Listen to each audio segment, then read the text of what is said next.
Hello everyone, my dear friends and my dear students. आज फिर हम लोग अपनी एक नई वीडियो जिसका नाम है द टेम्पेस्ट एंड जो कि लिखा गया है विलियम शेक्सपियर के द्वारा।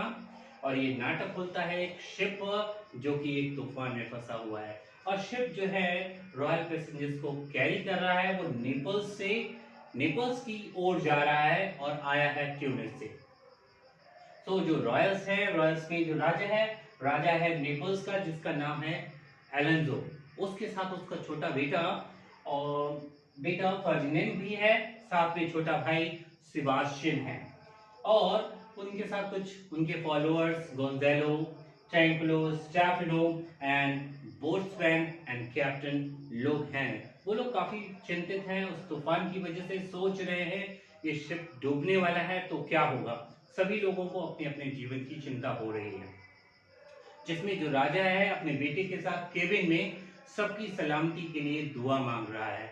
और यहीं पर ये सीन फर्स्ट का समाप्त हो जाता है। साथ में ही जो सेकेंड सीन है वो ओपन होता है एक आइलैंड पर, जहां पर प्रोस्पेरो जो है वो अपनी बेटी के साथ बात करता है। और जो उसकी बेटी है जिसका नाम मिरिंडा है, वो बहुत ज्यादा परेशान है और कहती है कि my dear father, if you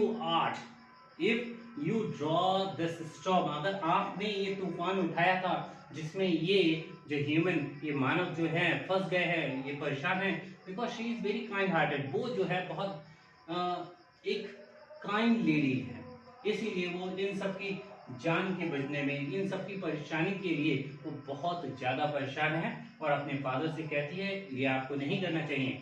then जो प्रोस्पेरो कौन है? ये इस प्ले का मेन कैरेक्टर है। एक्चुअली देखा जाए जो प्रोस्पेरो है वो ड्यूक ऑफ मिलान है, old Duke of Milan.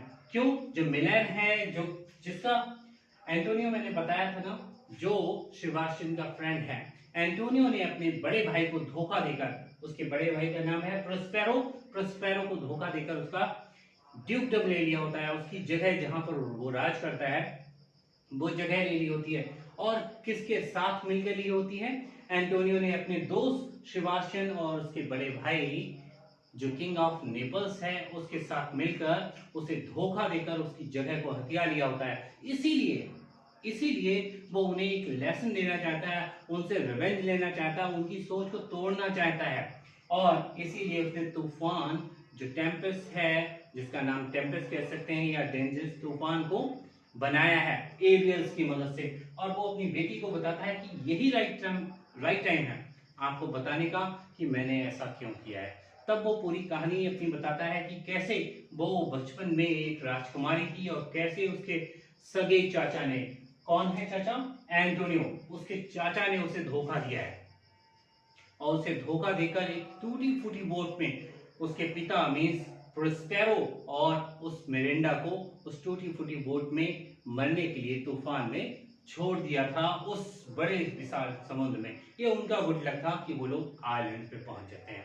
Mirinda इस चीज को सुनकर बहुत ही ज्यादा आश्चर्यचकित होती है और सोचती है कि ऐसा कैसे हो सकता है। खैर, इसी टेल के साथ प्रोस्पेरो अपने जादुई मैजिक से मिरिंडा को सुला देता है कुछ समय के लिए। और उसी समय पर एरियल आती है और बताती है कि मास्टर, मैंने अपना काम बहुत ठीक ढंग से किया है, जो रॉयल्स हैं, जो शिप है, सेफली लैंड हो गया है, अब आप मुझे फ्री कर दीजिए। देन प्रोस्पेरो कहता है कि मैंने आपको काम दिया था कंप्लीट करने के लिए, अभी मेरा काम कंप्लीट नहीं हुआ है। और वो उसे याद दिलाता है कि कैसे एरियल को उसने आजाद कराया था। तब एरियल फिर से अपने काम पर वापस चली जाती है और वो जादू से फिर से मिरिंडा को जगाता है।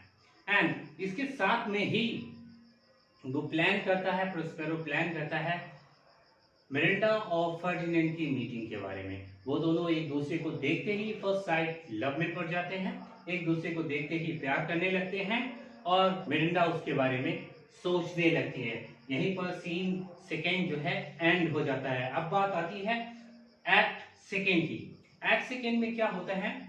जो सारे कर्जियर हैं उनकी आंख खुल गई। कर्जियर मीन जो शिप पर जा रहे थे, जो सारे पैसेंजर थे, यात्री थे, वो अब अपने आप को एक आइलैंड पे पाते हैं। वो अपने आप को थका हुआ भी महसूस करते हैं, उन्हें लगता है कि वो कैसे तूफान में बच गए हैं। इवन जो गोंजालो है, काउंसलर है, वो सबको एनर्जी देता है अपनी स्पीच के साथ, भाषण के साथ उन्हें रीगेन कराता है, रीगेन उनकी एनर्जी को, कि आप लोग तो बहुत ही ज्यादा लकी हैं जो इतने बड़े तूफान से बच गए हैं और कैसे इस तूफान से बचकर आपको लाइफ मिली है। साथ में यहाँ पर एंटोनियो जो है अपने भाई एंटोनियो जो है अपने दोस्त सेबास्टियन को बताता है कि यही समय है कि तुम भी किंग बन सकते हो। ठीक है, यहाँ पर सेबास्टियन जो है अपने भाई को दोष देता है कि सिर्फ तुम्हारी वजह से, सिर्फ तुम्हारे कारण ही यहाँ पर हम लोग आकर फंस गए हैं, और जो तुम्हारा बेटा फर्डिनेंड है वो खो गया है या इस तूफान में मारा गया है, कुछ नहीं कहा जा सकता, ये तुम्हारी वजह से ही हुआ है। साथ में ही एंटोनियो और उसका दोस्त जो सेबास्टियन है वो प्लान करता है अपने ही बड़े भाई कौन है यहाँ पर बड़ा भाई है एलोंजो, उसे मारने की जो साजिश है वो रचता है। आगे सीन आगे बढ़ता है और वहां पर जो, चलिए मैं आपको दिखाता हूँ, एक मैंने पिक्चर को ड्रॉ किया है, ये है, ये रॉयल्स हैं, ये पूरा आइलैंड है। यहाँ पर जो रॉयल्स हैं वो एक पार्ट में लैंड हुए हैं, रुके हैं, और जो बाकी है फर्डिनेंड है, मिरांडा है, प्रोस्पेरो है, ये अलग पार्ट में आइलैंड के लैंड में, और ट्रैंक्विलो, स्टेफनो एंड कैलिबन वो अलग पार्ट में है। जब ये बात हो जाती है तो उसी समय जब वो सेबास्टियन अपने भाई को दुखी देखकर सोचता है यही राइट समय है उसे मारने का, और वो स्वॉर्ड लेकर अपनी तलवार को निकालता है। इतने में ही जो एरियल है, एरियल गाना गाती है, गोंजालो को उठा देती है सुप्तावस्था से। वो देखकर, उनके हाथों में तलवार देखकर, किनके, एंटोनियो और सेबास्टियन के हाथों में तलवार देखकर वो लोग समझते हैं कि क्या हुआ, उससे पूछते भी हैं। तब एंटोनियो और सेबास्टियन एक एक्सक्यूज देते हैं कि ये जो रोअर साउंडिंग है, मुझे लगा वाइल्ड एनिमल्स आ रहे हैं, जिसके कारण उन्होंने उनकी जीवन की रक्षा के लिए अपनी तलवार को बाहर निकाला होता है। तो इस तरीके से जो एरियस हैं, जो प्रोस्पेरो के एरी स्पिरिट्स हैं, वो कैसे कुछ ट्रिक प्ले करके यहाँ पर जो किंग है एलोंजो उनकी जान बचाते हैं। साथ में ही दूसरी तरफ जब ये सीन पहुंच जाता है ट्रैंक्विलो और स्टेफनो के पास में, जो कैलिबन है, जो इस आइलैंड की कह सकते हैं रानी थी, मालकिन थी, जिसका नाम था साइकोरेक्स। साइकोरेक्स का बेटा कैलिबन है। अब कैलिबन कर्ज करता है प्रोस्पेरो के लिए कि कैसे वो राजा होते हुए भी वहां काम कर रहा है प्रोस्पेरो के अंडर में, मतलब प्रोस्पेरो का दास बन के काम कर रहा है। इतने में ही वो देखता है कि कोई आ रहा है और वो सोचता है कि प्रोस्पेरो के द्वारा भेजी गई ये एरियल्स होंगी जो उसे चिढ़ाने के लिए आई हैं, बिंच करने के लिए आई हैं, डराने के लिए आई हैं। वो चुपचाप जमीन पर लेट जाता है, लेकिन वहां पर कौन होता है? ट्रैंक्विलो होता है। ट्रैंक्विलो उस जानवर को देखकर, क्योंकि कैलिबन जो है हाफ ह्यूमन है, हाफ बीस्ट है, आधा जो है वो मानव है, आधा जानवर है, तो ट्रैंक्विलो इस चीज को देखकर वो भी सोचता है ये स्ट्रिंग साउंड क्या है, वो उसी के कपड़ों में अंदर घुस जाता है। इतने में वहां पर एक और उसका साथी यात्री स्टेफनो भी आ जाता है। स्टेफनो उस जानवर को देखने लगता है कि कौन सा ऐसा जानवर है जिसके 4 पैर हैं। 4 पैर कैसे? 2 पैर तो स्टेफनो ट्रैंक्विलो के हैं और 2 कैलिबन के हैं। तो वो आकर उसे उठाने के लिए, उस जानवर को उठाने के लिए थोड़ी सी लीकर उसके मुंह में डाल देता है। कौन है जानवर? ये कैलिबन है। जैसे ही लीकर उसके मुंह पर डालता है और उसके अंदर पहुंचती है, वो उस यूनिक, क्योंकि उसके लिए, उस जानवर के लिए तो वो टेस्ट, जो लीकर का टेस्ट है, शराब का टेस्ट है, वो बिल्कुल अलग है, वो उसे पसंद करता है और तुरंत ही उन दोनों को अपना मास्टर मान लेता है और उनके लिए काम करने के बारे में सोचता है। साथ में ये कहता है कि आप मेरे मास्टर हो, मैं इस आइलैंड की सारे फ्रेश वाटर, फ्रूट्स और बहुत सारी अच्छी जगह आपको दिखाऊंगा, आप मेरे मास्टर हैं। उसके एवरेज में आपको एक काम करना होगा, आपको प्रोस्पेरो को मारना होगा। तो यहाँ पर दूसरा मर्डर प्लान किया जा रहा है प्रोस्पेरो का। पहला मर्डर प्लान किया था सेबास्टियन अपने ही बड़े भाई को मारने के लिए एंटोनियो के साथ मिलकर, एक तो पहला मर्डर था एंड दूसरा प्रोस्पेरो को मारने का प्लान किया जा रहा है, जो कि कैलविन उसके दास के द्वारा प्लान किया जा रहा है, और वो भी किसकी मदद से, ट्रैंकुलो एंड स्टेफनो की मदद से प्लान किया जा रहा है। खैर आगे बढ़ते हैं नाटक में। प्रोस्पेरो ने कुछ वर्क फर्डिनेंड को दिया है। फर्डिनेंड को कहा है कि अब तुम यहाँ आ गए हो, उसने तो देखा ही है जादू से सब कुछ। उसने उसे पाइलअप बहुत सारी जो बर्ड्स होती हैं जंगलों में, उन्हें इकट्ठा करने के लिए दिया है। एक्चुअली प्रोस्पेरो जानता है कि फर्डिनेंड ही एक ऐसा क्वालिटी वन या बहुत ब्रेव इंसान है जिसके साथ सिर्फ मिरांडा की शादी हो सकती है, तो इसीलिए वो एक बार इतनी आसानी से अपनी बेटी का हाथ फर्डिनेंड के हाथों में नहीं देना चाहता है। इसीलिए वो उसे जज करने के लिए कुछ हार्ड लेबर देता है, जिसमें मिरांडा बहुत नाराज होती है अपने फादर से और कहती है इतने नोबल से आप इतना हार्ड काम क्यों करा रहे हैं, वो कितना नाजुक होगा, कितना नोबल है, प्रिंस है। बट प्रोस्पेरो उसकी ये बात नहीं सुनता है, वो उसे काम देता है। प्रोस्पेरो ऐसा मिरांडा को लग रहा है, तो मिरांडा उसके पास पहुंचती है दोबारा और उसे अपने प्यार का इजहार करती है। साथ में फर्डिनेंड भी उसकी बात को मान लेता है और इजहार एक्सेप्ट कर लेता है, उसके लव को एक्सेप्ट कर लेता है। तो मिरांडा कहती है सिंपली, इफ अगर आप मेरे प्यार को एक्सेप्ट नहीं करते तो मैं फिर भी आपकी दासी बनकर सदा पूरे जीवन भर आपकी सेवा करती रहती। जब ऐसा ही होता है, यहाँ पर सीन थोड़ा सा खत्म होता है और वो लोग जो दूसरी तरफ किंग जो एलेंजो है वो थक चुका है अपने पुत्र को फाइंड करते हुए, सर्च करते हुए, अब थक चुका है, वो हार चुका है बिल्कुल नहीं। तो उसी समय जो प्रोस्पेरो है अपनी स्पिरिट्स के साथ वहां पर पहुंचता है और स्पिरिट एक भेष ले लेती है हार्पी का। हार्पी का मतलब है उसका चेहरा जो है औरत का है और पूरा शरीर जो है एक वल्चर का है, एक बड़े से पक्षी का है, और उसके साथ कुछ खाना भी होता है। और वो स्पिरिट एड्रेस करती हैं कल्प्रेट को, कौन जो दोषी हैं, कौन दोषी है, एलेंजो, सेबास्टियन एंड एंटोनियो, क्योंकि इन्हीं तीनों की वजह से प्रोस्पेरो का जो ड्यूकडम है हाथ से गया होता है, उसकी जो राजगद्दी है वो चली गई होती है। तो इन तीनों को एड्रेस करती है, बाकी सारे लोग कुछ नहीं सुन सकते हैं।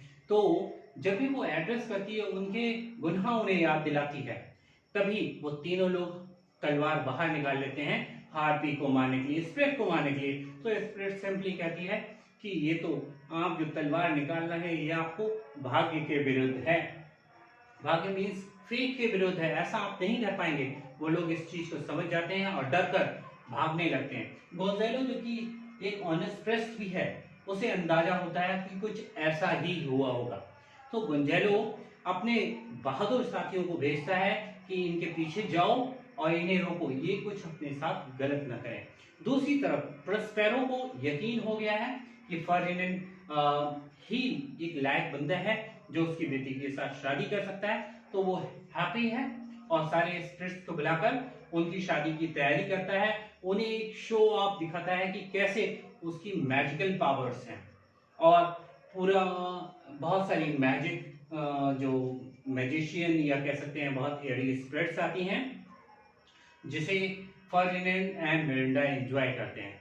साथ में ही प्रोस्पेरो उसी समय एक और कॉन्स्पिरेसी जो प्रोस्पेरो के अगेंस्ट हो रही होती है, वो एरियल को आदेश देता है कि जाओ और इस कॉन्स्पिरेसी का पर्दाफाश करो, जो इसके बनाने वाले हैं उन्हें परेशान करो जितना हो सके। एरियल्स जाती हैं, उन्हें परेशान करती हैं, बाद में वो सबको इकट्ठा होने का आदेश देता है और प्रोस्पेरो की सेल के बाहर सब इकट्ठा होते हैं और एलेंजो को अपनी गलती का एहसास होता है। साथ में ही जब गलती का एहसास होता है तो प्रोस्पेरो उसे एक गिफ्ट के तौर पर उसका बेटा वापस करता है, जो कि मिरांडा के साथ चेस खेल रहा है और दोनों की शादी के बारे में बात करता है।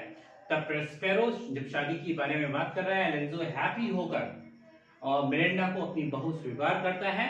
साथ में ही प्रोस्पेरो एरियल को आदेश देता है कि उसके बाकी के मेंबर जो शिपमैन है, वुड्समैन है, इवन द कैप्टन है और बाकी के मेंबर हैं, उन्हें बुलाकर लाइए।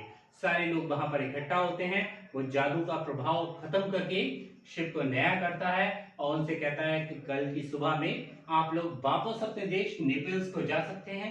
यहाँ पर सारे लोग हैप्पी हैं। इवन जो ट्रैंगुलो और स्टेफनो हैं उन्हें भी माफ कर दिया जाता है।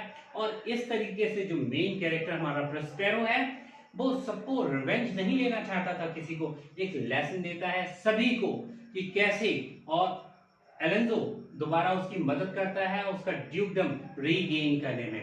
उसे वापस मिलान का ड्यूक बना दिया जाता है एंड इस प्रकार से सारे कैरेक्टर हैप्पी हो जाते हैं, अपनी अपनी गलतियों को मानकर उन्हें सुधार करते हैं एंड प्ले हैप्पीली एंड होता है।